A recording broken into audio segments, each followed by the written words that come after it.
The Intelligent Investor Summary. Forward by John Bogle. Financial markets are very different now than what they were in 1949. This was when Benjamin Graham wrote this classic book, The Intelligent Investor.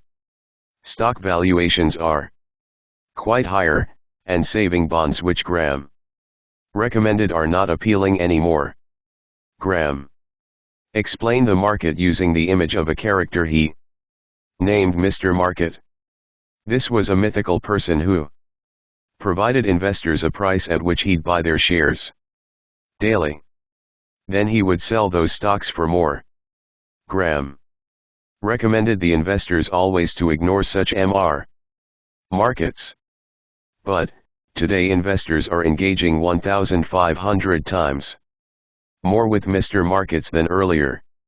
Hence, most investors overlook this good piece of advice. Graham may give a skeptical look at the amount of speculative trading today. He would criticize the shift to renting stocks than owning them. This is because short-term ownership of stocks gives little benefit to investors. But Graham's take on enterprising and defensive investors still hold. He even predicted the inability of money managers to earn a return higher than the market average. His emphasis was strongly on long-run ownership. This suggests that he would have promoted the concept of index mutual fund. In an interview, he said, investors must try to earn at least average market return from their fund. Only index funds can assure such returns. Graham also agreed that his ideas might not be valid over a long time period. But some of his teachings are evergreen. These include: speculation mostly results in loss. Buy when people want to sell and sell when people want to buy. Research before investing. Homework is a must. The Intelligent Investor. Investors are of two broad types. Defensive, these investors plan to save money, make the least possible mistakes, and get a decent return. They also hedge against risks. Defensive investors desire both freedom and safety. Hence, they should put 40% of their funds in savings bonds. Besides, they can put a good amount in common stocks. This serves as a hedge against inflation. Also, they can get dividend income from any rise in stock price. 1. Enterprising, or aggressive, such investors want to buy securities for less than their value. These people might gain by trading on the market average. They select market-beating stocks and growth stocks. These investors buy when the market is down and sell when it is upbeat. When investors try to beat the market average and pick winning stocks, then this is speculation, not investing. But the other techniques are real investment strategies. Buying undervalued securities might be the surest way of gaining riches. But the investor has to devote enough effort and time to become an expert. 2. Investors ought to have a sense of the past. This way they can place market shifts in hindsight. As most investors don't have such reflection, trends become permanent. Investors must treat investing as a business. Many people in business who are wise in their work tend to lose sight when they see Mr. Market. Smart investors aren't uncommonly insightful or intelligent. Instead, they treat the market as a business. Success in investing is dependent more on character than the mind. The investor should have the courage to avoid urges to speculate, follow the crows, and make fast money. Market movements. Speculators try making money on how market shifts.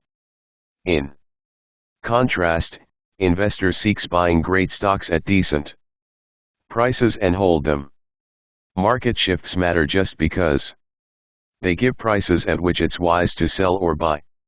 An average investor mustn't wait for the market to fall to buy stocks. Unless prices are very high, you must build a stock portfolio via wise buying patterns. Averaging is one of them. Most investors try identifying stocks which will beat the market in near term. This is like speculation and is not recommended. The stock price entails information on predictions of lower or higher prices. It shows the net effect of such opinions. A value investor may neglect daily shifts in prices. Portfolio policies, defensive, aggressive and enterprising investment advisors could be helpful. But don't depend on them for guidance on how to earn a profit. Such professionals can help you get a low risk level with conservative income. They can also give you market and economic information. But don't rely on their market predictions. Brokers are at the end businesses. They're nowhere close to professional firms like a law firm or investment banker. Hence, they don't see consumers as likely buyers for the securities. How investors use advisors and bits of advice relies on whether they're enterprising or defensive.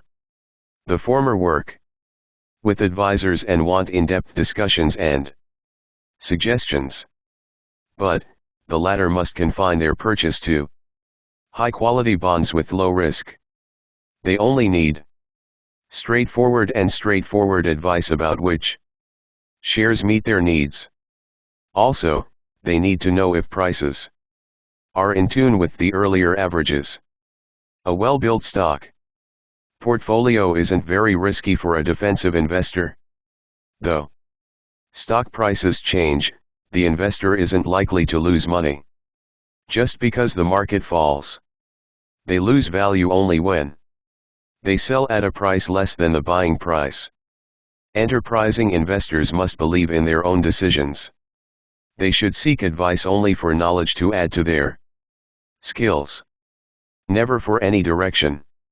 2 principles of portfolio management are the application to such investors. Firstly, don't buy corporate bonds, as U.S. saving bonds give equal returns at much less risk.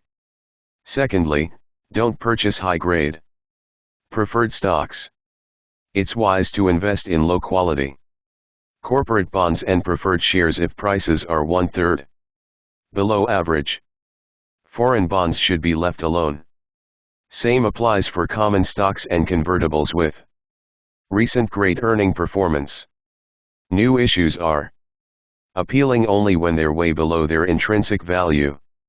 The aggressive investors might seek profit by market timing, buying when the market is low and selling while it's up. This is appealing yet risky. Future shifts in the market may not match earlier changes.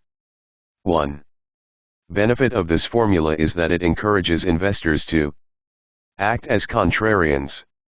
This way they buy and sell against the crowd. This is a wise way to go. But, other than this, market timing has little benefit. Growth stocks, most investors want to select stocks which will beat the market in the future.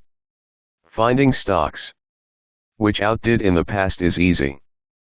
But predicting upcoming performance is hard. Don't end up overpaying for growth. Buying bargains, preferred stocks and bonds could be bargains when their price is less than average. Common stocks could be a great deal if their internal value is higher than the market price. At times, some stocks sell at less than their working capital value. The secondary stocks of industry can also be great deals. Market inflates the risk of stocks which aren't dominant in the industry. But, people buying bargain stocks can benefit from the high returns on the dividend. Besides, they can Also profit from reinvesting earnings and price increases over a time period. Special situations, situations like mergers, bankruptcy, reorganization, etc. provide opportunities to make a profit. Stocks are often available at discounts during such events. Rules for appraising stocks. These 11 rules can help both analysts and investors estimate the earning capacity of a company to measure value. Multiply this correctly and take into account asset value. 1. Earning capacity is an estimate of the firm's earnings over 5 years. 2. Guess a firm's average earnings over this period. You can do this by averaging bad and good in previous 3 years. Then estimate margins and revenues for the future. Adjust previous year's numbers to show any changes in capitalization. 4. You should use a maximum multiplier of 20 and a minimum of 8. This allows for changes in earning in the long run. 5. If the value arrived at from earning power is higher than the fixed assets value, subtract from the earnings value change. We suggest, subtract a quarter of the sum by which the earning power value is higher than 2 times the asset value. This allows for a 100% premium on tangible assets sans penalty. 6. If such value is lower than the net current assets value, add 50% of the variance to the value measured on earning power. 7. In unusual events, like war, short-term royalties or rentals, adjust the value accordingly. 8. Assign value among bondholders, stockholders or preferred shareholders. Before this step, compute the company value as though its capital structure had only common stock. 9. The more debt and preferred stock in the capital structure, the less you can rely on the appraised value. Decisions should not be taken on this value. 10. When the appraisal is 1/3 greater or less than the current market value, you can base your decision on this. If the difference is less, then the appraisal is just a factor to consider in the assessment. 11. Investment is most intelligent when it is most businesslike.